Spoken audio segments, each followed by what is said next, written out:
Shamoon's Trojan servant gets a new comms channel. Sabre discloses a possible breach. Hospitality and travel sectors are affected. Some more things to worry about: ultrasonic beaconing, SIM card fraud, VPN privilege escalation, and another bad app in the Play Store. But you can fix all these. Governments look to social media restrictions to control hate speech and fake news. Social media providers look to human curation and the blockchain for help. Plus, cyber espionage and influence updates from Washington to Seoul.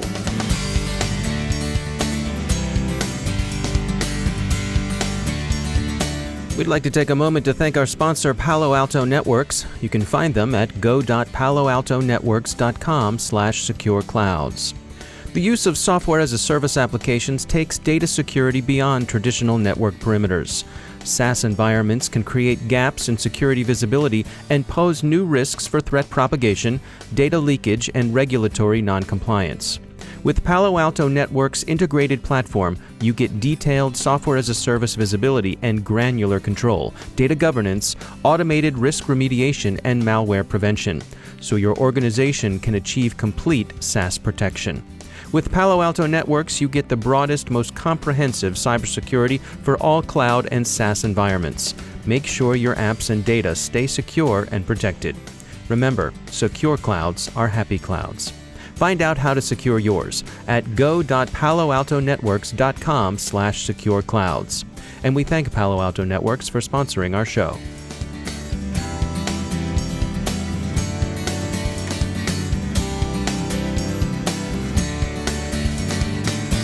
Major funding for the CyberWire podcast is provided by Cylance. I'm Dave Bittner in Baltimore with your CyberWire summary for Wednesday, May 3rd, 2017. There's some follow-up this week on the Shamoon campaign, the destructive malware attack whose successive waves have hit Saudi enterprises since 2012, most recently in late 2016. The campaign is generally believed to have been run by Saudi Arabia's regional rival Iran. The specific threat actor is called Greenbug. Researchers at Arbor Networks have been looking at Greenbug's tradecraft. In early phases of its attacks, Greenbug installs a remote access Trojan, a rat called Isomdor, to harvest credentials from its targets. Controllers have established bidirectional communications with their rat using HTTP-based channels. But that's now changed. Greenbug now cloaks its command and control chatter in DNS text record queries and responses, a stealthier and more evasive method of communication.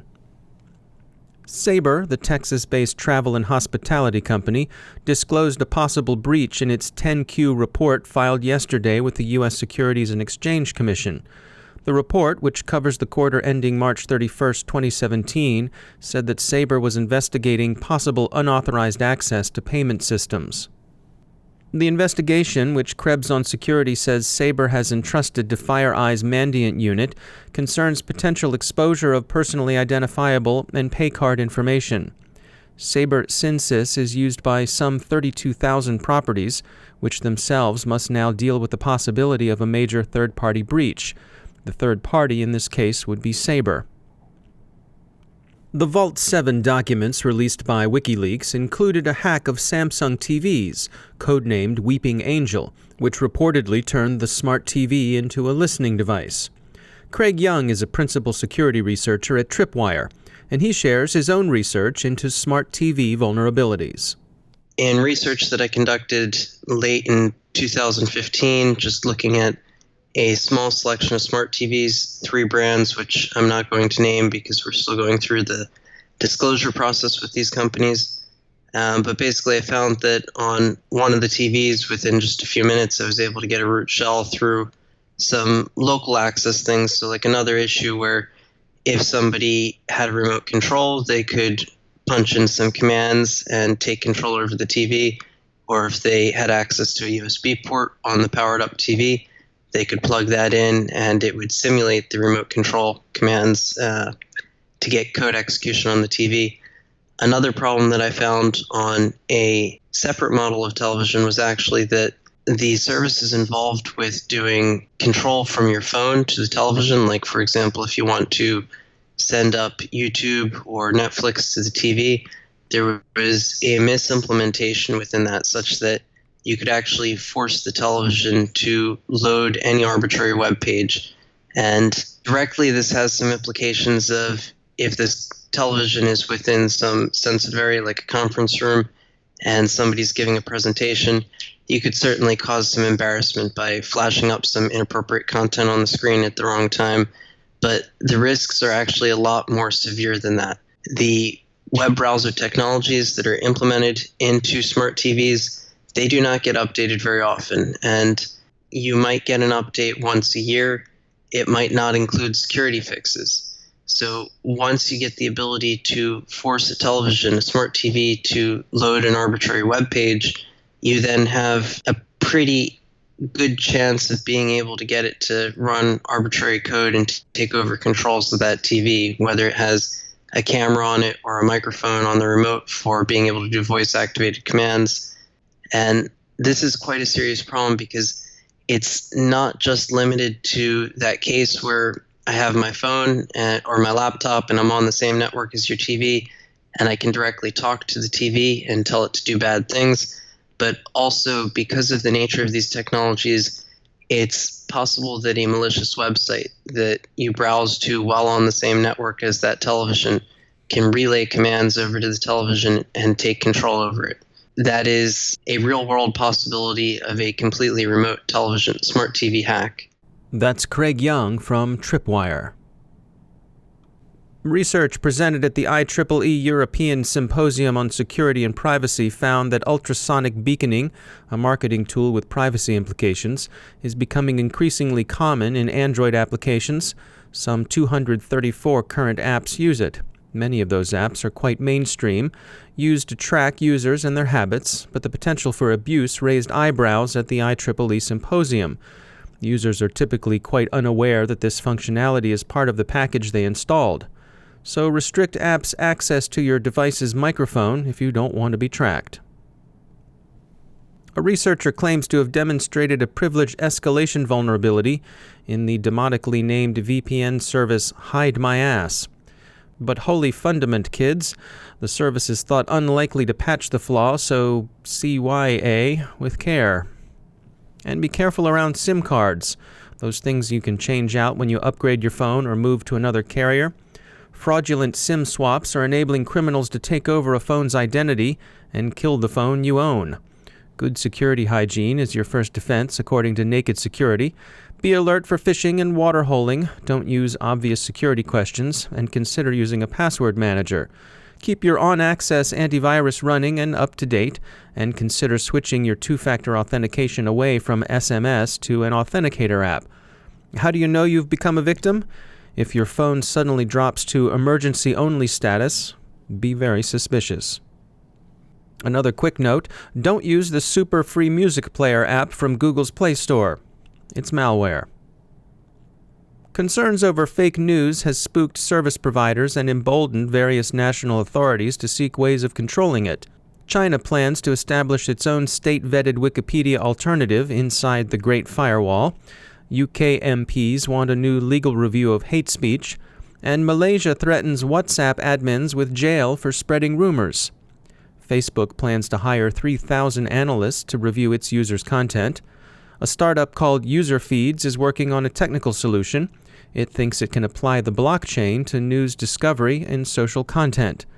The future here is murky, but some are disturbed that restrictions as opposed to counter-messaging seems to be, as they say in social media, trending.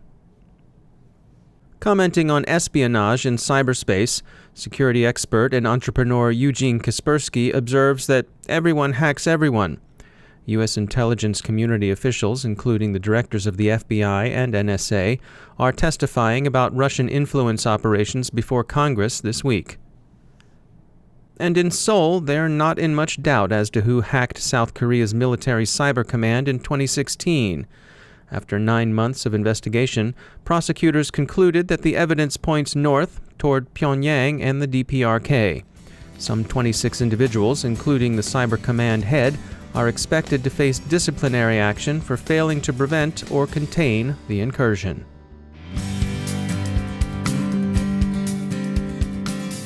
And now a moment to tell you about our sponsor, Control Risks. Control Risks thinks like your adversaries and knows that they attack as a means to an end. Whether you're worried about malicious insiders stealing intellectual property, state-supported foreign competitors targeting M&A data, or hacktivists looking to smear your reputation, one thing is clear.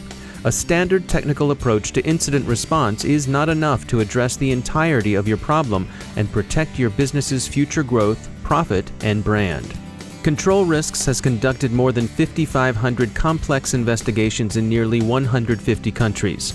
Their 360-degree response framework pulls together their expertise in investigations, crisis management, network and host forensics, data analytics, and legal compliance support. Effective response often requires more than standard incident response, and how you respond can mean the difference between an isolated incident and an enduring crisis. Let Control Risks navigate you through it. Find out more at controlrisks.com/cyberwire. That's controlrisks.com/cyberwire. And we thank Control Risks for sponsoring our show.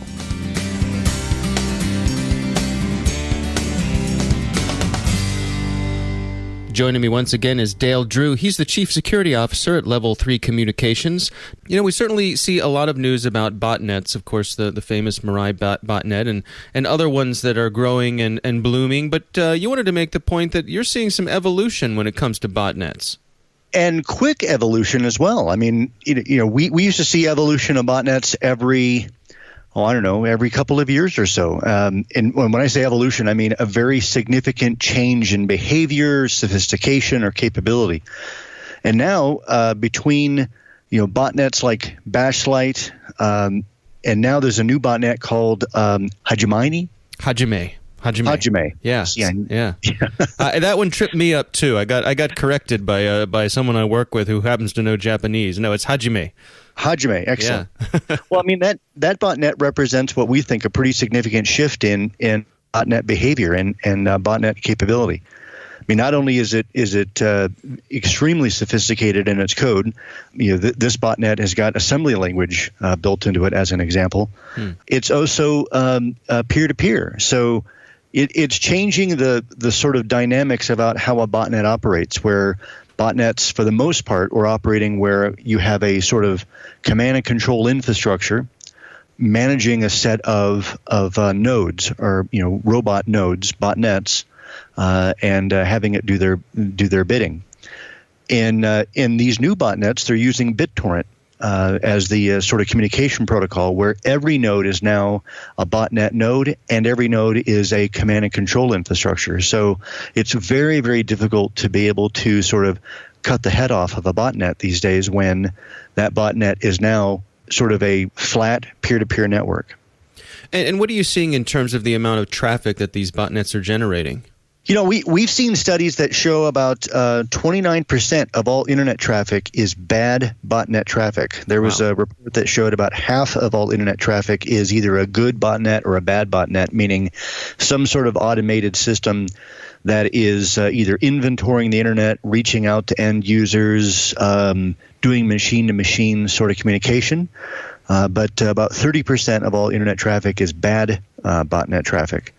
We're also seeing the cost of botnets, get a lot more routine-based, meaning that pricing of a botnet, you can rent a 65,000 node botnet for around $6,000 a month. We've also seen it as low as $5 an hour, where someone can rent 50,000 nodes for about $5 an hour. So these new trends and being able to commoditize the botnet environment are putting significant motivation in the ability to make them much more sophisticated and much more difficult to take down. All right, Dale Drew, thanks for joining us. And that's the CyberWire. Thanks to all of our sponsors who make the CyberWire possible, especially to our sustaining sponsor, Cylance. To find out how Cylance helps protect you using artificial intelligence, visit Cylance.com. The CyberWire podcast is produced by Pratt Street Media. Our editor is John Petrick. Social media editor is Jennifer Iben. Technical editor is Chris Russell. Executive editor is Peter Kilpie. And I'm Dave Bittner. Thanks for listening.